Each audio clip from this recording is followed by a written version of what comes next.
transition from teens into our 20s in our minds that we can't play anymore, or we chose things that we couldn't play. And so that caused the body to get out of balance.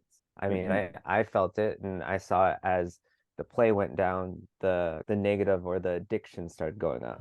We are learning to trust the ever-evolving rhythms of nature. We are committed to embracing our shadow within community and reclaiming our sovereignty. We do this together. That is the way.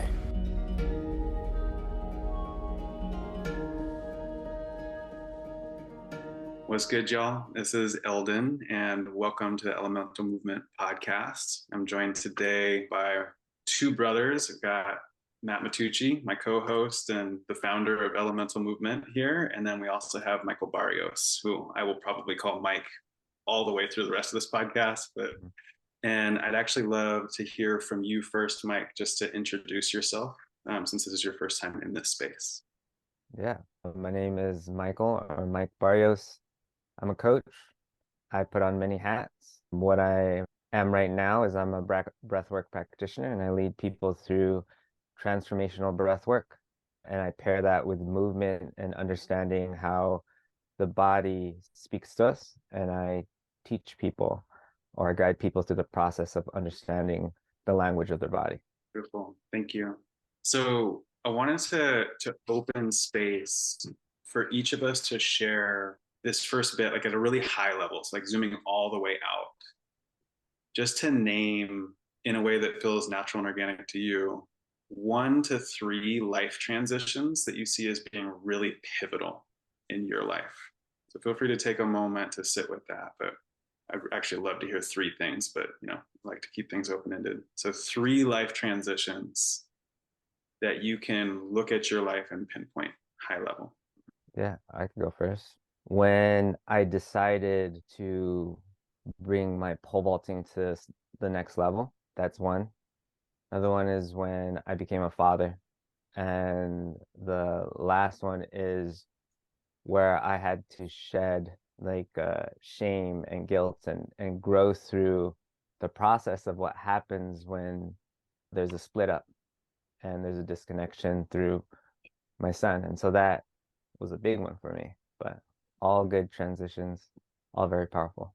Can we dive into those a little bit?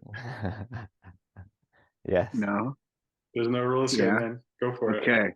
Dude, I have so many questions already. So you say you took your pole vaulting to the next level. Mm-hmm. What was that? Like, you were a pole vaulter, you were in track and field. Mm-hmm. How old were you at this point? I was probably 20. 20. Yep. So you were a collegiate pole vaulter then. Yeah, well, I had the choice of, I mean, going to junior college and just starting, and then shoot up to going into university and going to become a true collegiate pole vaulter. That's what I call a true collegiate pole vaulter. But and you did you do that? I did, and I got a scholarship to go there. What was that like? It was at that time in my life, I was supposed to, like, I had this plan to be a pole vaulter, to just walk on to, I think at the time was Humboldt State, maybe up in Northern California. I put all my eggs in the basket because I loved pole. I was obsessed with pole vaulting. Put all my eggs in that basket. They lost their program. And so I was like, I could go to junior college, or I could just go straight to, at the time, I think it was SF State. But my heart wasn't in it. But I was like, I'll go to SF State because everyone else is doing that, or going to university. I couldn't pole vault. I saw myself going into the party scene and trying to join a fraternity, and that all didn't work out.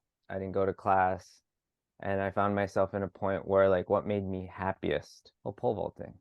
So I found a program in De Anza College in Cupertino here in California. They had a track and field class.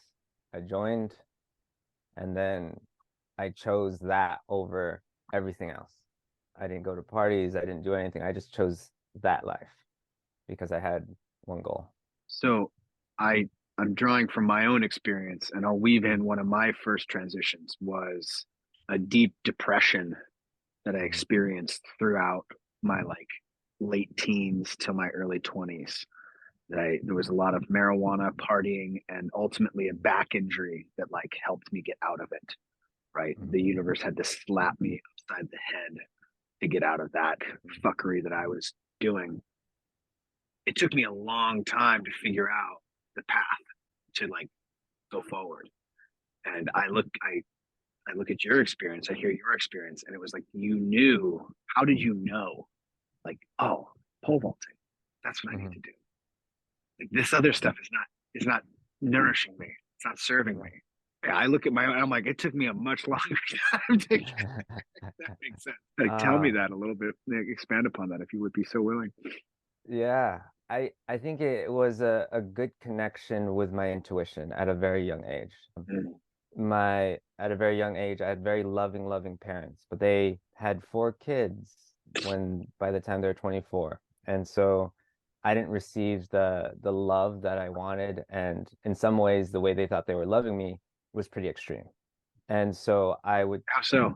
there was a lot of emotional and physical abuse, Okay. but it was paired with also physical love, like hugs and kisses, but it was in the form of creating structure and punishment, but to an extreme.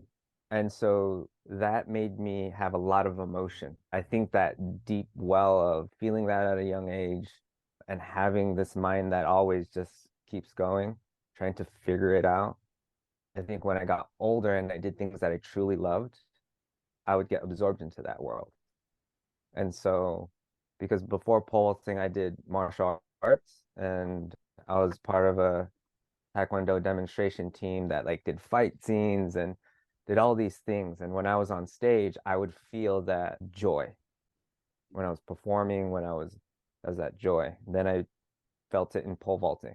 I didn't think about anything other than that thing that I'm doing.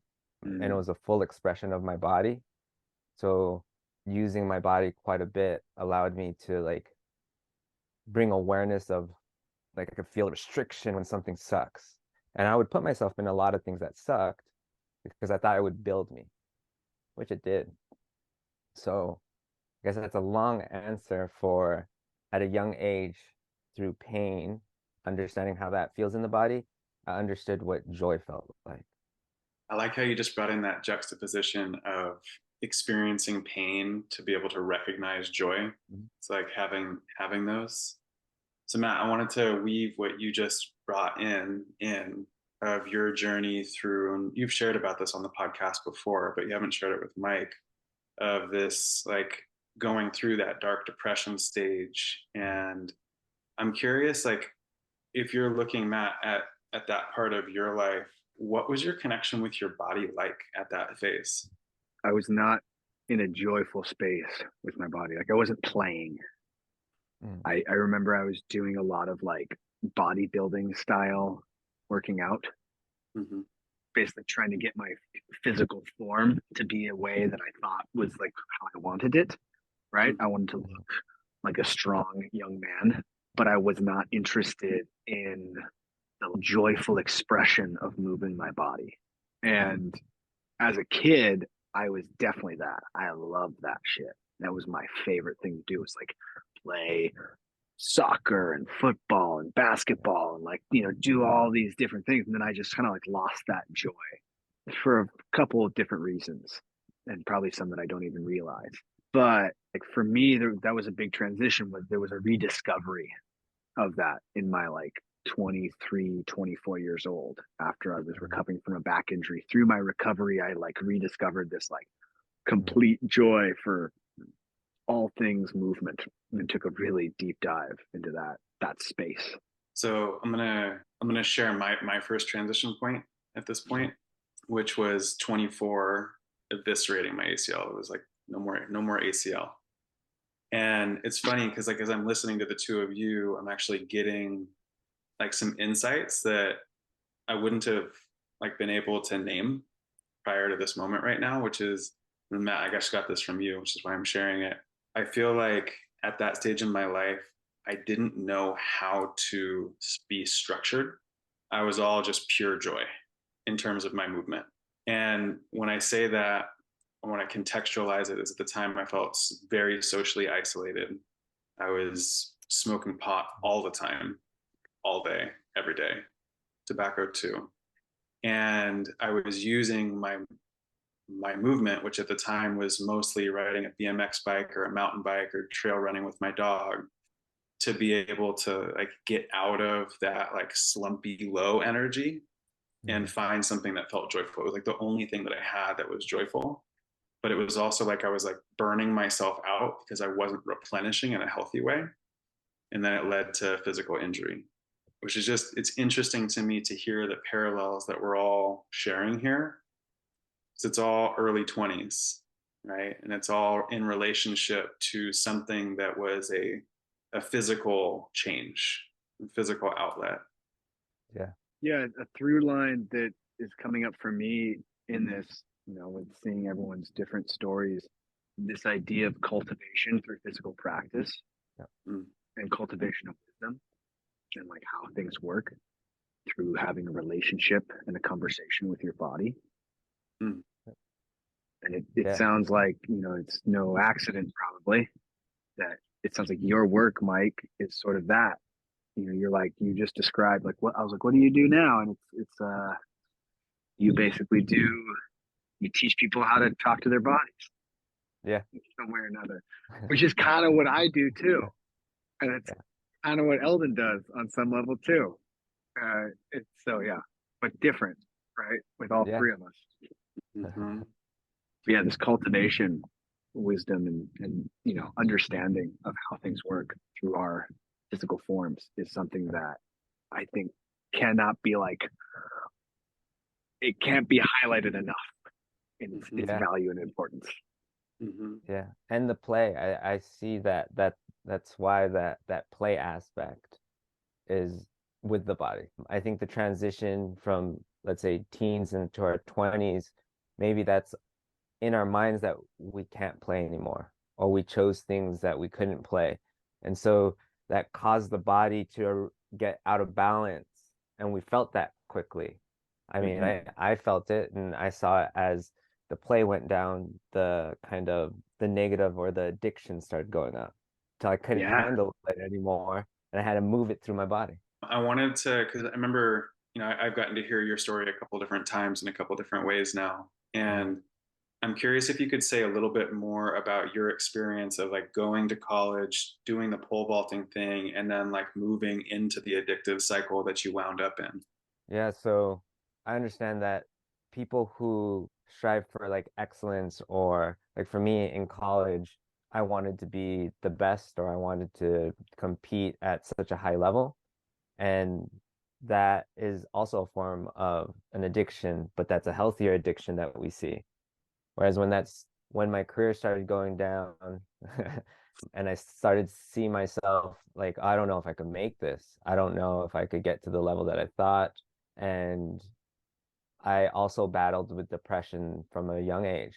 And so when the sport thing and just the right amount of partying started to deplete, I started getting into this depression again.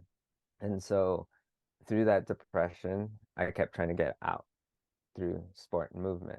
Yeah, I was just curious about that because I, remember you sharing that with me in the past of there's this energy of, so I'm going to translate this into my own story.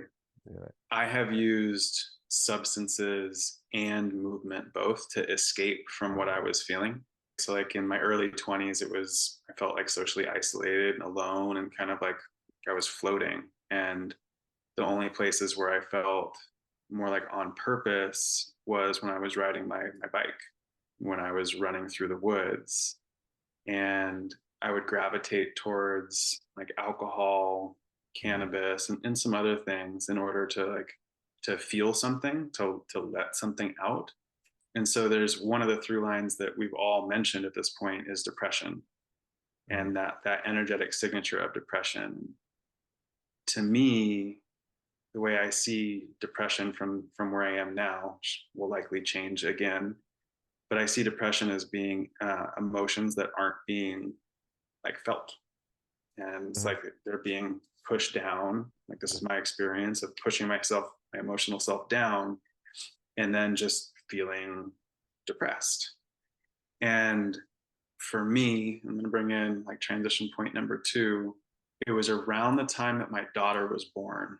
And I feel like it happened before it started to happen before she was born, but like when her mom was pregnant was when I really started to like notice the emotional like texture of myself becoming more forward, which was actually deeply uncomfortable for me. And so I'm curious like what this emotional aspect brings up for each of you, like how that translates, or does it translate into your own stories? What emotional aspect are you referring to? Emotional depression, like suppression. Okay. And then like maybe at some point like an emotional like flowering, if you will. Yeah, so I think this weaves into something that Mike had mentioned.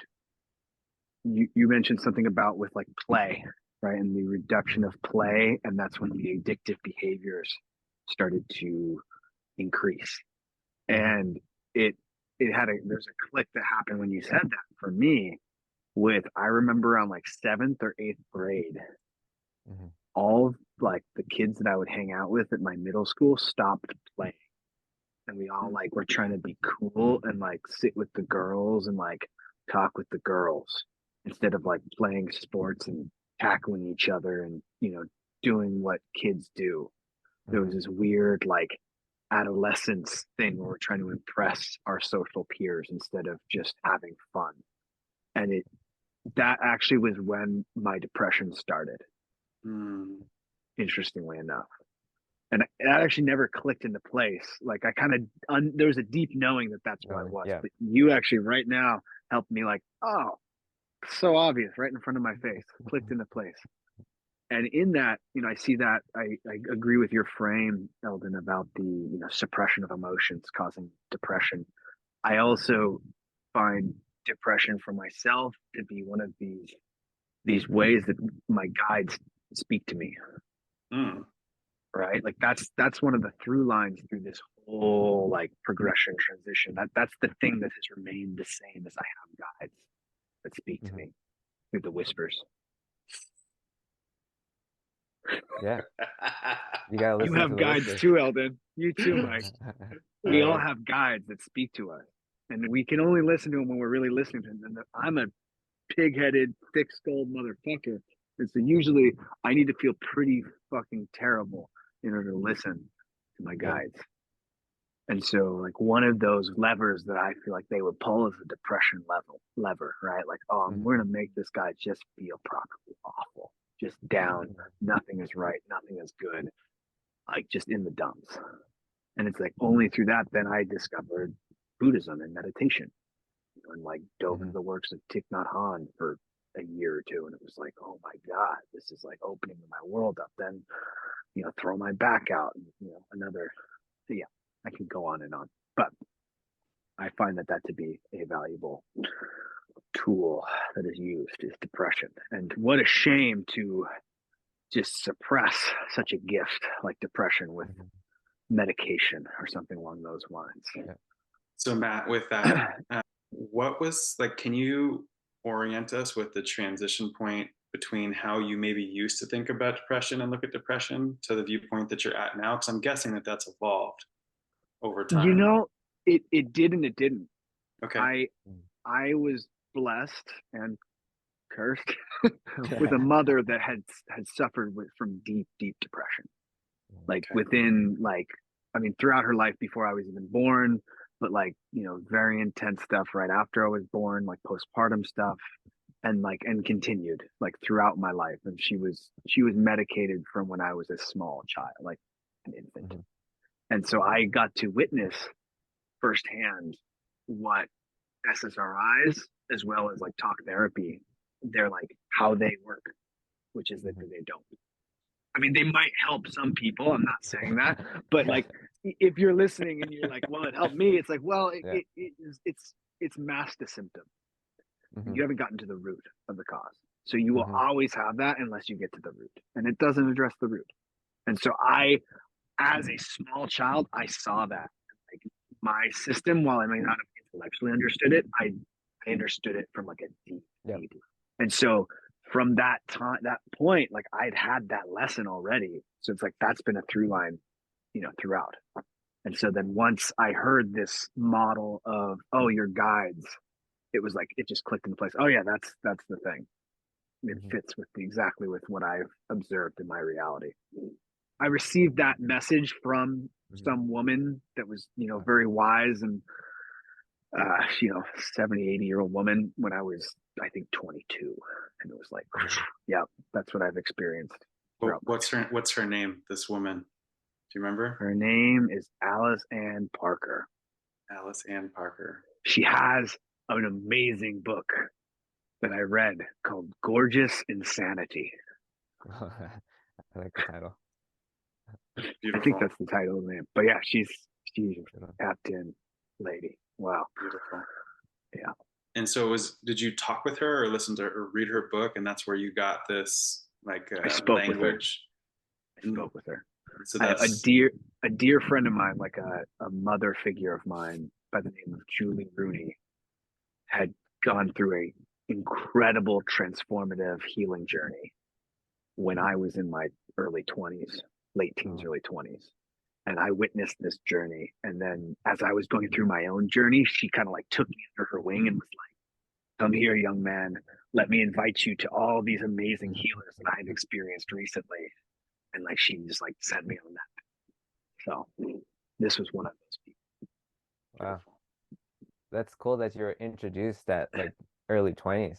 Like it took me a while to be introduced to anything like a healer. Yeah. In Filipino culture, they're around, but in my family, it wasn't spoken about.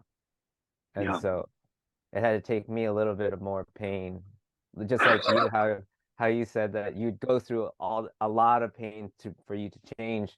And like I feel the same way. Like maybe I'll hear like a whisper, right? I'll hear that whisper, but I'm like, meh, I'll see. This feels good right now, and just go on through almost like just beating my head against the wall and not noticing how long I was beating my head against the wall. So what was the pain cycle leading up to you then encountering the healers? And when was that? Can you give us some grounding in that? I went through a lot of pain to go to healers. So the main one was a separation between my son's mom and myself, and how all that stuff went down. I had no other choice to look within. No other choice to look within. And so then I just I saw a string and started to unwind it. And that string was through trying to create a connection with my ancestral roots, my cultural ancestral roots, and then listening to a podcast. And then they said like there's a Filipino shaman, and then I looked her up, and they're called different things in the Philippines, but they've always been there. And so that opened me up into that world. And my family and I was raised Catholic. My family's all Catholic. And so they knew that was part of like Filipino culture. It's like interwoven to being Catholic. They like the Spanish like woven some of our practices. So you'll feel like, it's kind of the same, but it's not. And so there's like a hesitancy from my family of like accepting that part because I'd have questions. So then I just kept doing a deep dive into Filipino healing arts and what are healers, but also like I got into Reiki, and I went to the Czech Institute, which is a holistic practitioner institute, and speaking to some people there, speaking to the teachers, it's like, well, there's a lot more than the physical body. There's this energetic field that comes from us and out of us, and it you could basically measure it, but you could also feel it. And so that's got me into that deep dive, and that all was happening within the year before and the years after the separation with my son and his mom. Mike, do you feel open to dropping some of the names of the traditional healers within the Philippines? You mentioned the word shaman, and then mentioned that they were called other things there. I I haven't really, like, I know my pronunciation is going to be wrong, I basically, like, I know there's a mangahilot, which is a person that uses their hands, which is what I kind of do with my clients. It's like soft tissue work, a mixture of physical therapy, chiropractic work, energy work, and kind of using plants and other things, recipes to kind of heal the body.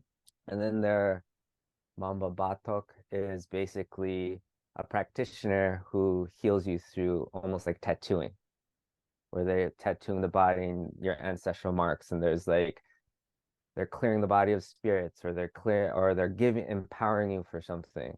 There is, I mean, there's so many I don't even know, but I think people could look them up.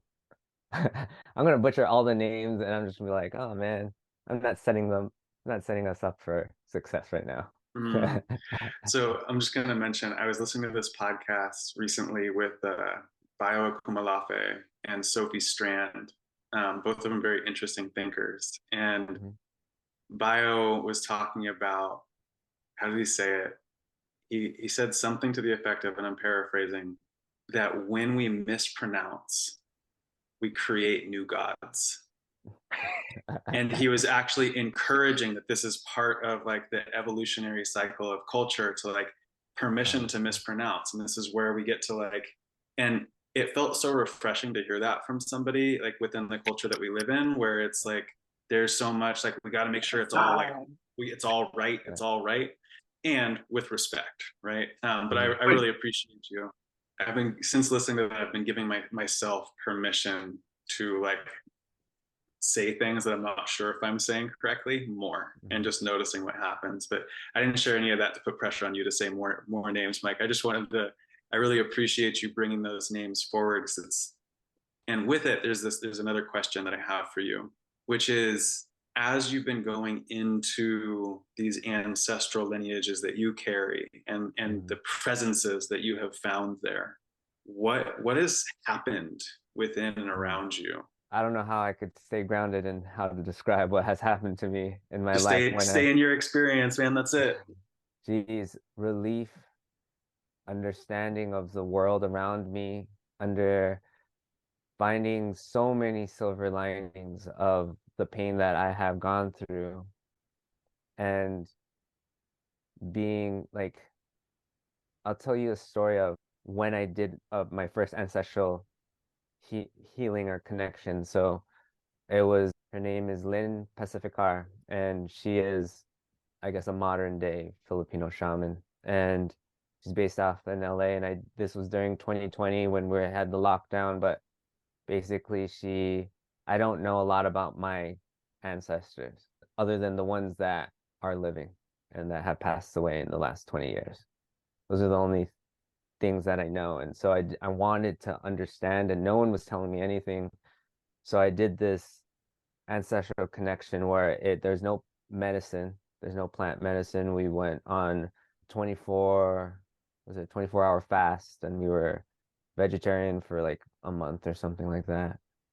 And through drumming and I guess ecstatic dance, at the time I didn't know what ecstatic dance was, but through movement we got into a trance to basically connect with our ancestors in an ancestral way. And everything is in your mind, right? You're visualizing everything. And the practitioner, Lynn, led us to this visualization to, it's called the banca, or like the port, or like the edge of the beach where people came off boats to meet your ancestors, all of them that have passed away. I went there thinking, I saw my guide, and I was like, all right, we're on this boat. It's just me. And then there's other people in this workshop, but we're all virtual. She says, okay, you're at the banca, you're at that place where you're supposed to meet all your ancestors. I see no one. And I'm like, did I do something wrong? Did I not like put pictures up of the people that I needed to put up? Did I not offer food the way I was supposed to offer food? I mean, I'm here at the beach, I'm visualizing this, but I see nothing, no ancestor. And so that had a profound effect on me, knowing that I do have ancestors, they just weren't seen. And when people shared, they shared like, I had so many, I saw these people and I like spoke to these people and I got a recipe for this thing. And when it came up to me, like, I'm so embarrassed. I didn't talk to anyone. I didn't see anyone other than my guide. And so now when I connect with my ancestors, even though I don't see them, maybe they're the whispers, but I know fully. And when I know fully, because everyone has ancestors, we're here because of ancestors. But when we choose to believe in them and that they're helping us and that they're listening, my life started to change in ways that I felt supported without seeing the support around me. It gave me so much self-confidence in myself because it took a lot more people to make me. And they say that we are the amalgamation of the people before us. And you could like do your list of like, these are my parents, these are their parents, these are their parents, and you'll have thousands of people. And that knowing that everyone has ancestors, that is, I think this is the most rooted way for me to describe what has happened to me. Other than that, I have awakened some powers inside of me in ways that I help people heal through things that I never knew I could. That being just present, I mean, I do my energy work, I make sure I do my qigong or be out in nature and eat well and stuff like that. But other than that, there is this thing that flows through me that is very innate in understanding a person and helping them through pain. I know that is something that is not just learned through books. And I didn't do it all my life. But now when I lead people through breath work, like these transformational breath work stuff, there is like this wisdom, and that's all I could describe. This is wisdom. It's controlling me. That connecting with my ancestors has opened up so many doors. You're a conduit between the heavens and the earth, but a vessel, right? Yeah, A channel. It's not us, it's through us. it's through us. Yeah. Yeah, that's something that I have to keep being reminded of. My head gets some crazy ideas on what I need to do. Yeah. And the more I'm present with what's around me and listening to what is being asked of me to do, the easier things are. Like it can be Yeah. hard shit. It can be like really hard stuff I'm having to deal with and navigate, but it's like this is all right. Yeah. Like I'm okay. I'm doing the work. Yeah. I like how you brought up we are a conduit, right? Everyone is. We just have to like stay in place just long enough. We have to like center our heart, just like Mm-hmm. center our mind into the heart just long enough. And then, yeah, we're a conduit. We're just like this. I mean, we're electrical beings. And so information is everywhere. You just have to sit there or move there or play. And I think play opens up the heart. That's basically what that is. So from there, Matt, I want to actually bring this over to you. I think I've heard you say this more than once, but I think you talked about it in the podcast with Aaron around like being aware of the way that you bend space within the acupuncture clinic that you apprenticed at. Oh yeah. And I'm curious, like I'm imagining that this like phenomenon of being a conduit and the way that you're bending and taking up and working with space as a practitioner like connects. I'm curious if you could share a little bit about your experience of being a conduit and the energies that you connect with and work with within your professional sphere. I don't know. I'm sure there's a connection, but I haven't drawn it yet as far as bending space and being a conduit Mm-hmm. in like the healing container. As far as the like space shape shifting bending thing, really what that was is about like I have a tendency to make myself quite big and a really good capacity of like taking up a lot of space in a room. And in shadowing in an acupuncture space, I had to learn how to make myself very small in a room and not take up too much space because I'm just watching, I'm just observing, and it's about the practitioner being that conduit of like to give healing energy to this person who's being treated, right? And it's really about that person feeling safe enough to get as big, like to fill out that space as much as they can, right? The patient. And so if I get too big, then I'm taking up that space and they can't like open up. So yeah, it's been a beautiful practice for me and a good challenge in my own practice too. And like, oh, don't take up too much space, right? Let this person open up in their way. Mm-hmm. I had this illusion or like improper way of thinking where I thought, oh, if I just get my like good vibes big enough, it'll like infect their vibes and it'll like force them into like only being right, like good and healed and healthy and like vital and make the right decision. But that's not how it works, right? They have it in them and it has to come from them. It can't come from me. I don't know if that answers your question. It brings us in a direction. That's cool. So yeah. what it brought up for me, and this is, I think I covered this question for both of you all, and I don't know how to word it as a question, so I'm just going to share the visual that I'm having. But Mike, you brought up this, like, we are electrical beings, and this idea of the conduit, and which you said, Matt, there's this energy that I'm picking up on that's showing up as like, okay, so as a conduit and as someone who's working with another body, like a physical body, and everything else that comes along with the body, like how much energy is it appropriate to allow to flow to them? It's like one piece. And then the other that I'm curious about is how much energy your system can actually like transmit and still remain whole and intact. Those are big. Still figuring that one out, man. Yeah. Every day. And so I'd love to hear from both of you actually, and just a little bit about your experience of that, of like channeling the energy that you channel and like channeling too much or like channeling not enough and like too much output, not enough input, whatever it is. I'm curious what that brings up for both of you. Both have stories here. Mike, I'm looking at you. Oh, you're looking at me. Okay. Yep. I mean, like Matt, I'm trying to figure that out.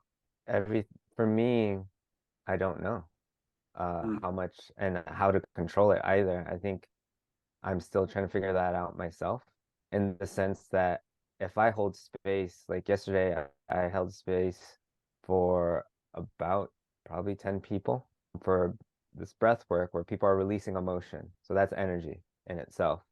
But then I also have my intention of being guided in a way that I don't smother them with my energy and to be able to, like what Matt was saying, how you kind of have to draw back enough. You can't just, and this is what I thought as well. It's like if I give them so much of my love, if I give them so much of that healing energy, like it's bound to change them just a little bit. But when you give them enough where it's all intuitive for me when I'm doing the music therapy or when I'm doing the words that I say, that come out of my mouth, I'm not planning it. And so it's more of like dropping into my body. And if I prayed for help and assistance, then I have to know that that's what that is.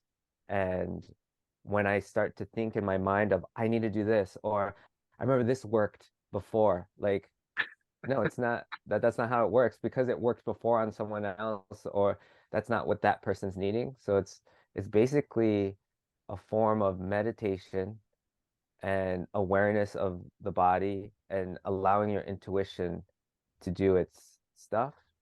And I had a mentor that said this, and I can't remember which mentor it is, but a little bit is a lot. And so if I don't stay in my head too much and I pray that, like, I just know a little bit is a lot and I could do too much, but I can't do too little when the intention is around healing. Hopefully that Yeah, answers. that I couldn't agree more with that. Like in my practice, right, I'll oftentimes only needle 4 points, 5 points. And they're like, that's it. And it's like, that's all we needed. We're not going to do more than we need. We, in this culture, we have this idea of like more is always better, right? I see it in the way like people take supplements. It's crazy. Like I used to be one of those people. I had like the most ridiculous supplement regimen, and it was insane. Like how many dollars I was spending and like all this stuff. But it's not better. You know, you want just the right amount that you need in that moment. There's never a prescription, right? Because you are a different person every time you walk in the door, and that goes for like what the patient needs or the person that's receiving needs, and it's also it goes for the person who's providing the healing. Like, you know, sometimes I'll treat 4 patients, and it's if they're the right patients, and it was just like an energizing session. Like I feel like I could go run a marathon afterwards. And then other times, like I had on, how was it, Monday or Tuesday, I had 4 patients, and I think it was Monday, I was just dragging afterwards. I was like, oh my God, that was exhausting. Yeah. I just have to go home and like wrap up and wash off Yeah. the day right I was just gonna now. ask, what do you do? And then I'll ask that same question for you, Eldon. Is like when we're doing all this energy work, and I know this may be very abstract for the people who are listening. We know energy vampires, like people know what energy vampires are, but when you guys are doing your work with your clients and your patients, and it's everything's energy work when you understand what energy is. So, Uh-huh. like, what do you do to either recharge, ground yourself? What do you do, Elvin? Yeah. So for me at this point, it's really a lot of like preemptive work more than anything else. So it's making sure, literally, it's making sure that I get my sunlight and open up my body, move my body. It's making sure that I'm taking the time to change what I'm hearing. And there's ways that I do that. It's like there's music that I use. There's getting out. Like, you know, I live in such a wonderful, wonderful place that I can just go out and listen to birds, like bats or wind and trees and or water. There's plenty of water that I do like really easily that's naturally flowing, whether it's the ocean or the creek that's close to us. Being in those like auditory spaces that are not human, I find really, really supportive. And then there's like the more like energetic practices of like chanting, working with yogic flows and postures, integrating like a little bit of like qigong. Lately it's been a lot of also writing. And that's actually like a huge one for me, is just letting all of the mental detritus, like the debris in my mind, out on paper. Super, super supportive. And then the last one that I'll share is actually like, and this one is maybe like the most abstract, but in some ways it's also the most tangible for me, is setting really clear boundaries and then holding them firmly. And that stuff like, you know, holding to time schedules, making sure that there's a payment agreement. And this is with clients, but it also translates into my role as like parent and lover too. It's like, what am I actually available for right now? What do I need right now from you, child? Who is like, for sure, my largest energetic expense is child. Second largest, and you know, this is outside of myself, right? The external world, because the largest energetic expense is just this body. But having those clean, clear, firm boundaries that are also flexible, right? It's like a firm boundary, a good boundary is also like not rigid, right? Like I need my skin to be letting the right stuff in, right? And that one is the biggest one, and it's also noticing. And so like like all of the other practices really help me to notice when my boundaries are clean, clear, and firm. And to stay attuned enough to my center to notice when they're not. Yeah. Right. When my boundary has gotten like I'll share a practical example of this while the words are flowing. 2 nights ago, Isla and I have been watching this show. It's called This Is Us. And it's really good. Like I really like it. And we had fallen into a routine of bringing my laptop to bed and like watching in bed, which is like normally like a big no-no for me. Like I don't bring that stuff to bed. And we got to bed at like 2 a.m. And it was like, and I think it was at like 12, I was like, I think I need to go to sleep now. And like I said it, but then like I didn't hold it. And then the next morning I woke up and I was pissed. And I was pissed at her. Like that's how I was, like how the anger was. Like, you fucker, like you fucked with my sleep, and like now I'm tired, and like I'm angry. And like it took, and like the nature of me, like when I'm in that state, is like it will take me going through a practice of some kind to land in my emotional like truth of like, oh, I'm blaming you for some shit that I didn't hold. Nah, I think it was her fault, man. Totally her fault, right? But like, no, like it's on me, right? And so it was like, hey, like I'm being a dick, and like this is me cleaning it up. This is the energy work.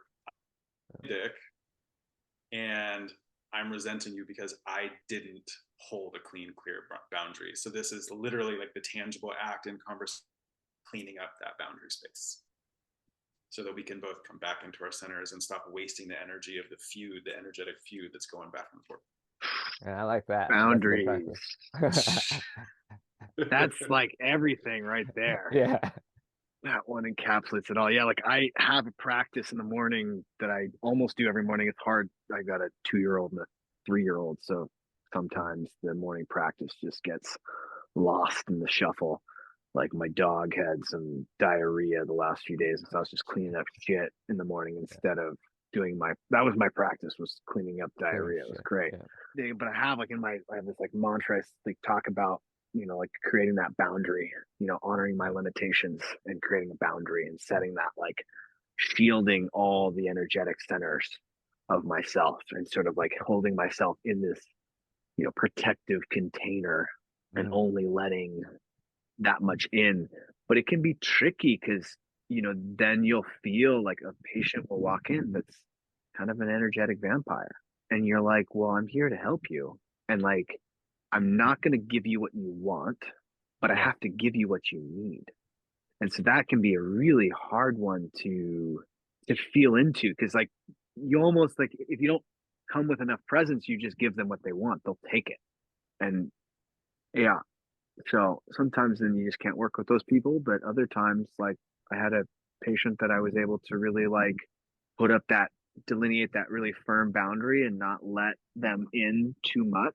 And we just maintained the work. And something I love about the medicine I do is that I can just fall back on the medicine as opposed to having to have it come from like something else in me. Mm-hmm. And so I just fell back on the medicine, and within a couple weeks of work, it's like we're just seeing this clarity, and there's like less of that hungry ghost energy and more of like a directionality. We're like, we're getting somewhere. There's something that's very alive for me in like my growth edge right now is working on those and finding those moments where I just like go back into my old patterning of not boundaries. I mean, I could speak to that's kind of how I am with my coaching, where someone would be like, oh, can I move it around? And I'm like, oh yeah, sure, move it around. Or late cancels or whatever it is, right? And we created this, we set up what it's supposed to be and it's not. And for me, it's, it's that people pleaser that I'm working through. And I loved how you guys brought up, especially Elden brought up, like thinking or saying what your boundary is and sticking to it. And that, just thinking about that, to me, where I am in my life, that's already empowering. Like, oh wait, that's a good reminder. That's a good reminder that if I'm tired, it's most likely because I didn't keep that boundary with myself, so I let that energy leak out. Those are some good practices. Good practices. I wanted to circle back in. Matt, what was your third life transition? So my second life transition was probably getting Lyme disease. Oh yeah. And that sent me on the path to becoming an acupuncturist, which like the universe had been telling me to do for a few years before that, and I didn't listen. That was a big one. And I think the most recent life transition has been moving up to Bellingham, leaving the place where I grew up, kind of making it go out up here in the north. So I'm kind of in the midst of that one in a way. Mm-hmm. How is that, man? It's been fantastic and exhausting. There's been a lot of decording from my parents and my family of origin, Mm-hmm. which is like to weave that into what you were talking about, Mike, about ancestors. Right, when you said Mm-hmm. you got to the bank and there were no ancestors, I feel like I would be the same way. Yeah, there's a disconnection from my ancestors, and I think it's and like it's not that they're not there, right? They're there, Mm-hmm. but there's a disconnection, and we can weave in some of those like favorite buzzwords of that you and I have talked about every now and again, Eldon, of like colonialism and like these sorts of things that are present in creating that disconnection, right? Mm-hmm. And a lack of valuing of them. But I've had to break it off with that family of origin in a way in order to like do some of the healing work that I need to do with that lineage, if that makes sense. Mm-hmm. That And makes to like sense. separate myself to like really be like, okay, what's mine and what's theirs and what's like been passed Yeah. down to me. And like I want to like I have like I don't want to say psychic gifts, but like You I do? have sensitive gifts. Yes, I Yeah. do. Yes, you do. And and and I received those from my ancestors. Like I got them from my mother has them. Mm-hmm. Mom's a nut. And it's partially because she hasn't like she never learned ways to like manage them and learn she wasn't taught how to work with those things and just run her ragged. And so like I've received those and those are gifts from the ancestors. As I say this, I get chills. Right. They're like, yeah, Spirit tingles. exactly. Spirit tingle. So in that, it's like I have connection, but I have to like separate. I have to separate and I have to decord and I have to like start tending to those heal or those broken bits in my lineage and like go back to the land. It's a Mm-hmm. big one. Back to the land, back to the tribe. That's a big one for me. And so this process of moving to Bellingham has been finding chosen family or more chosen family that's willing to live in tribe. And so we host these community potluck dinners where we discuss the prospect of living in community. And we have been having, our house, we live in like a standard suburban home on the edge of the forest and suburbia. And so we're hosting these like forest movement sessions in the forest. We hosted Easter Sunday with like all these people impromptu. We had like 25 people, like families, kids running around. And it's like, we're like finding our way into really bringing in and calling in like what we need to like transition towards a way of being that is less Mm-hmm. what it has been from like the last 50 to 100 years. Because that's deeply problematic. So we're figuring it out as we go along. If that makes sense. Yeah. There's a lot there.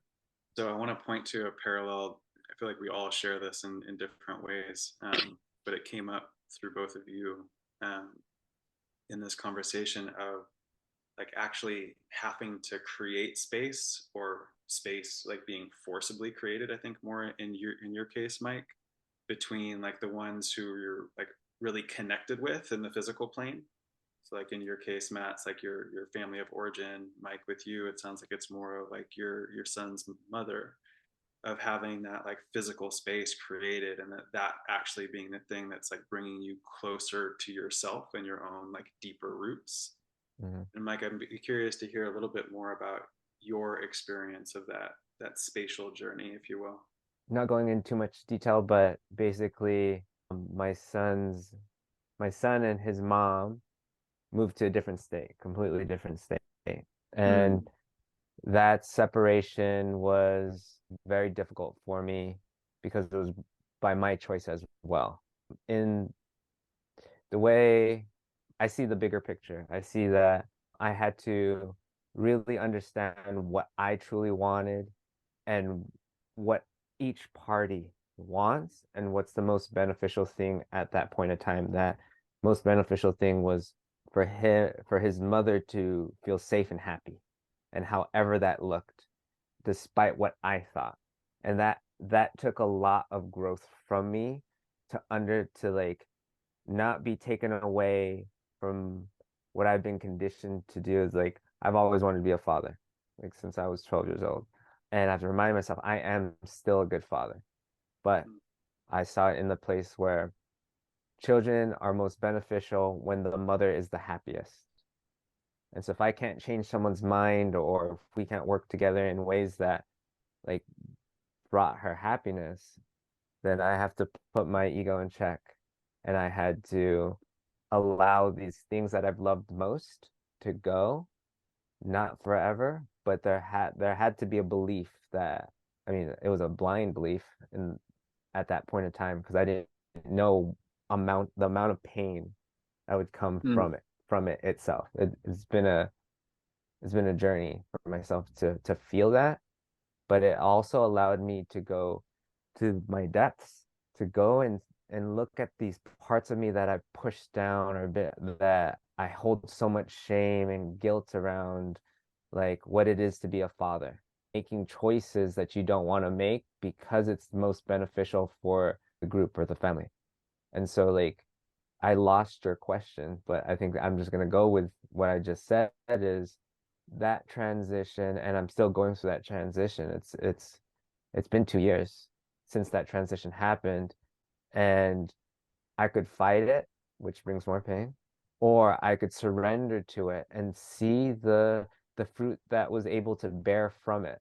And so I see that fruit as, I mean, what I'm doing is something that I love deeply, and that is the one of the best things that I didn't go too in depth of when I became a father, but that's when I chose to chase my dreams.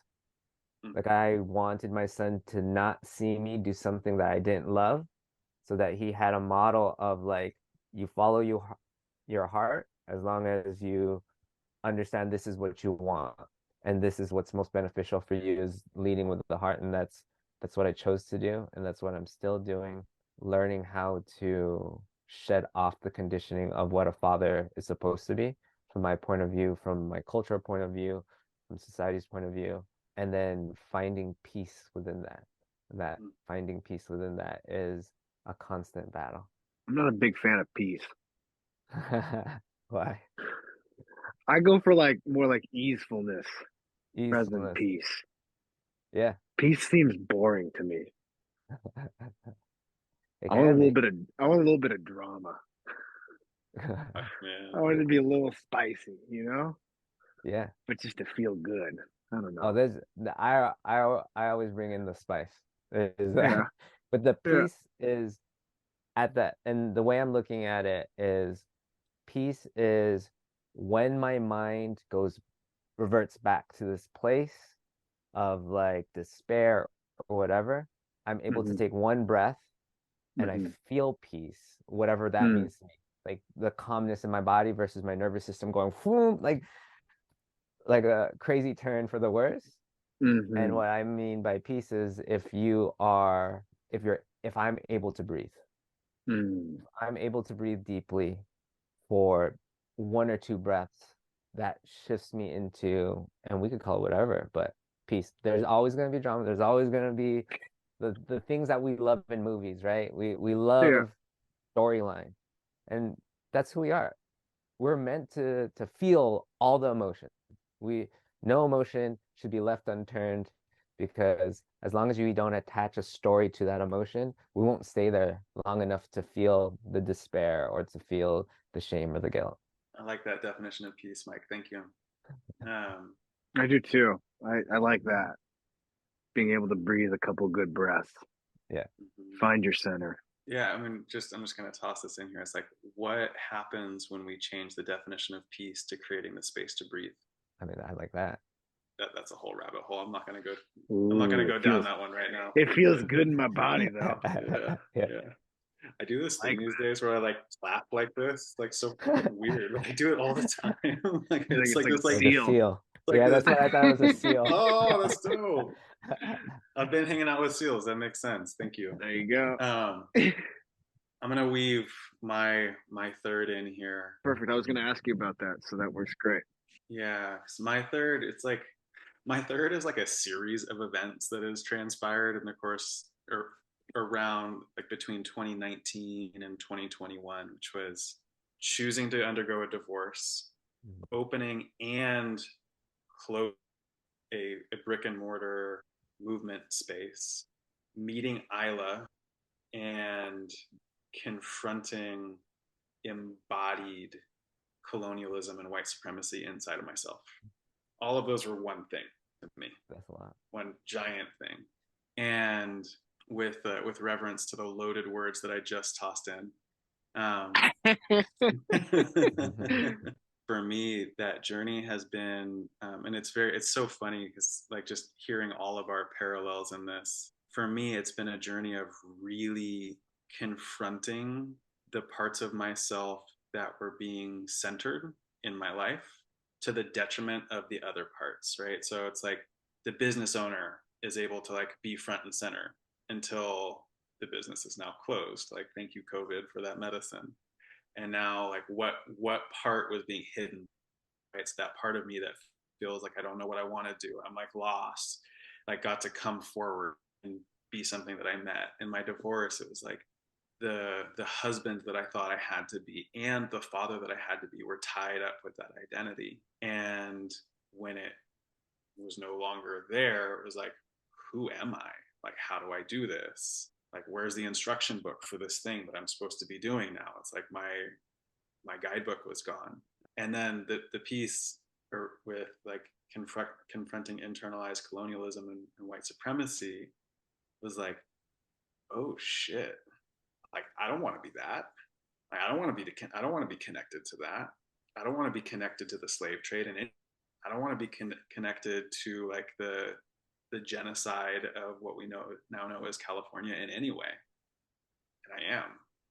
So how do I do this, right? How do I be like a quote unquote good person and like be a divorced father and be a white man living in 21st century America and be a practitioner who feels like he doesn't have a home? I know it's a lot. So like within that, what I've gotten to really find in myself, kind of coming back to this idea of like the through line we planted at the beginning, it's like I got to return to who I really am. And it feels like a returning. Like I'm going to break up those words. It's like I turned around and saw who I am. And in that, I got to see the parts that I don't like and the parts that I like. And I got to feel the interaction with both of them, all of them.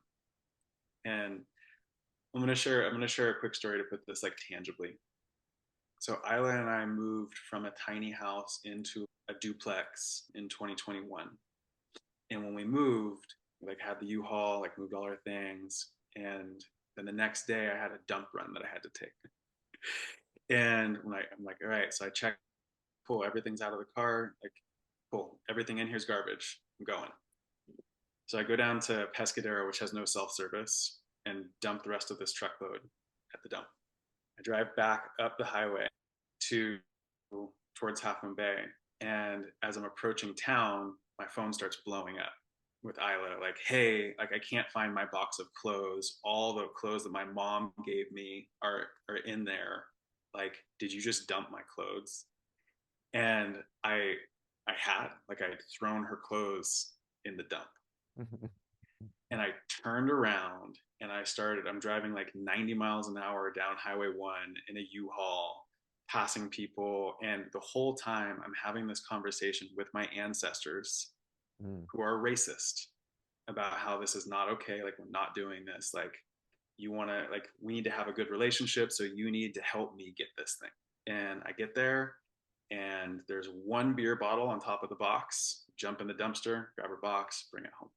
Wow. And that was the beginning of me really stepping into a position of ownership with my lineage, my ancestry, and choosing to do the work of actually confronting what I am connected, because I didn't choose to be connected to it to the best of my knowledge, but I'm here and I want to be here.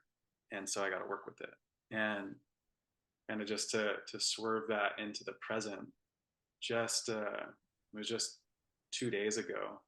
I was in meditation, and for the first time in my conscious awareness, I experienced a connection to a what I would call a quote unquote healed ancestor. Mm-hmm. Someone who I feel like I can totally rely on and totally trust. I know it's connected to my maternal line. It's a feminine presence, female presence. I can feel her with me, and I feel like I can actually like relax and trust her, and I've never had that before. That's powerful. Yeah, it really has been. So anyway, that's my long-winded third segment. With that connection with your ancestor, how has that changed you? Good question. So the other day, I already shared like Isla and I had some conflict, right? Mm-hmm. She's had an ancestral like reverence practice longer than I have, and it's very connected to them. And she has one particular ancestor who called Lola, who scares the shit out of me.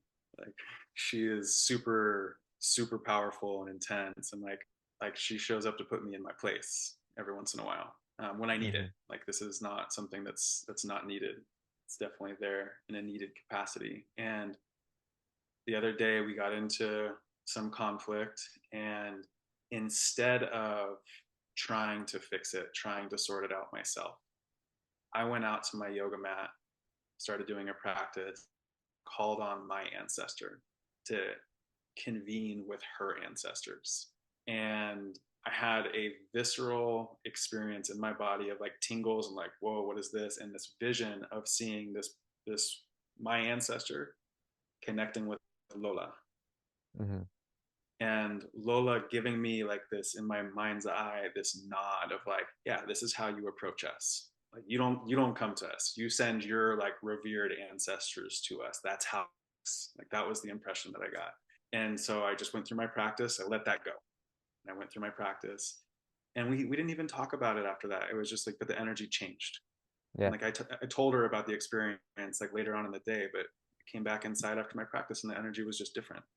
I didn't have to do anything other than that.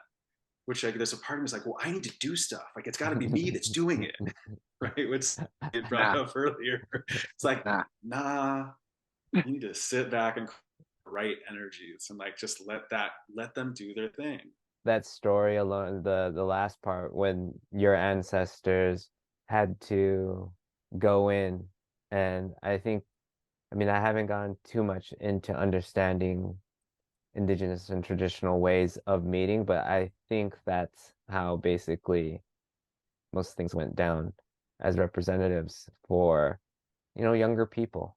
And that makes a lot of sense. And that connection to your ancestors, especially through my experience in partnership when I spoke about just not my ancestors, but my culture, because I maybe not understand the history, but understand my culture from a very surface level. Whereas a lot of people who were born here and had families, generations here, they feel disconnected from anything else other than being American. And it's, I think it's very powerful for me to see a person that has generations of family that were here to still know that they have this connection with their ancestors. It's a, I think it's a great thing. It's a thing that I normally don't see and hear about. Mm. And so to know that you have that connection is empowering for me. Yeah, I mean, I appreciate the acknowledgement that you gave. And there's this energy that's present for me of just, I guess it's humility, if I were going to give it a name. Like it's taken a lot of work for me to get to a point where I feel like I can connect with a part of my ancestry that feels whole and Yep. wholesome. And it's funny because like I was really driving at that for a while. And Mm-hmm. then I stopped driving at it and started focusing on some other things. And actually, let me be really specific. I stopped driving at creating healing, like connecting with, and started taking actions to connect with lineage that was similar to my own. Like, so I'm next weekend is my final initiation into priesthood within Star, the Order of the Stag and the Rose, which is an animist spiritual order that is of the its roots are in the land that my old ancestors come from. I did it to connect with myself, Mm-hmm. not anticipating. It's funny looking back, 'cause like maybe I should have expected it, but like I didn't anticipate how much it was going to bring me into this connection with my ancestors. Mm-hmm. And it really has. And that's been the thing that I got out of it more than anything else. And there's a lot of other things that I could name, but that is the standout. It's like I got to connect with a part of myself through that lineage that I never imagined connecting with. Didn't imagine how it was going to show up and what it's doing. Yeah. And that that's how life is, right? It's like you're like led by this thing and you think you know what it is. You think you know why you're doing it. And when you get through it, it's like, whoa, I pulled that thread, and behind that thread is something a lot larger than I could have fathomed. And that for you was the connection with your ancestor that it's something that I search for, but I know I don't need to search. Yeah. Mike, is there anything else that's alive for you right now? This was a great conversation. I mean, the themes of ancestor connection to the themes of depression as a whisper of understanding that you probably need to play more and you need to be led by the heart more than the shoulds and the woulds and the mind. I think seeing how we have these parallels of around the same age, like I think a lot of men go through something, that rite of passage, and so we touch what feels dangerous because rites of passages could lead to death, right? So then we do the things that would lead us to death, but to like strip away parts of ourselves so that we could have foundation, new foundation, a wider foundation for us to build a bigger part of us. And I think that's what came out for each of our phases of our life or transitions in our life.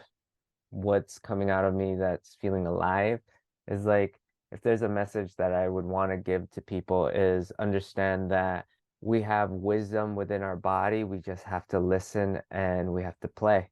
If we stop playing, then we leave space for something like depression, something like addiction, and that we have everything that we need if we just ask for help in ways that like support for the people around you. I think also a big thing that's coming up because I mean basically that's what we're doing. That's what brought us. The community is the thing that brings the goodness out of us, Mm-hmm. I believe. Mm-hmm. And that was a theme that we kind of spoke about as well when Matt's in Bellingham, and you and I we are co-creating a community as well Mm-hmm. where you're a Modus and the men's group.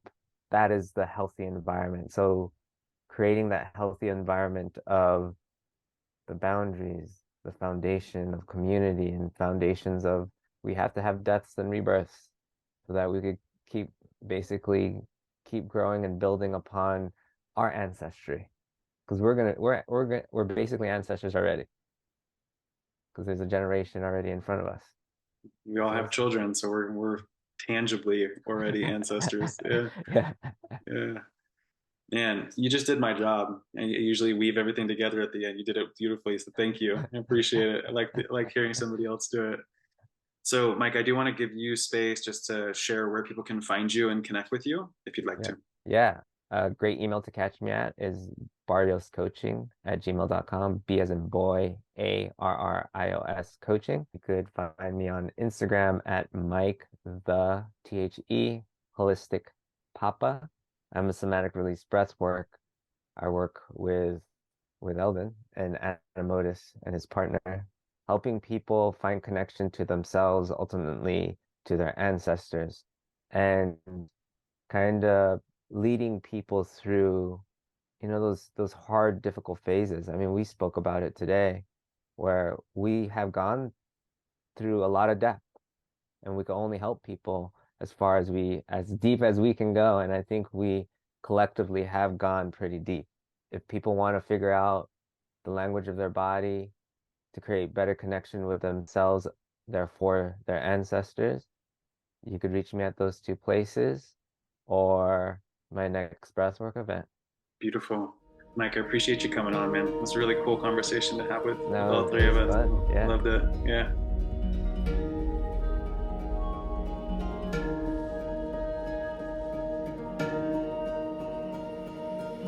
When you're ready to begin your journey, visit elementalmovement.life. We'll see you there.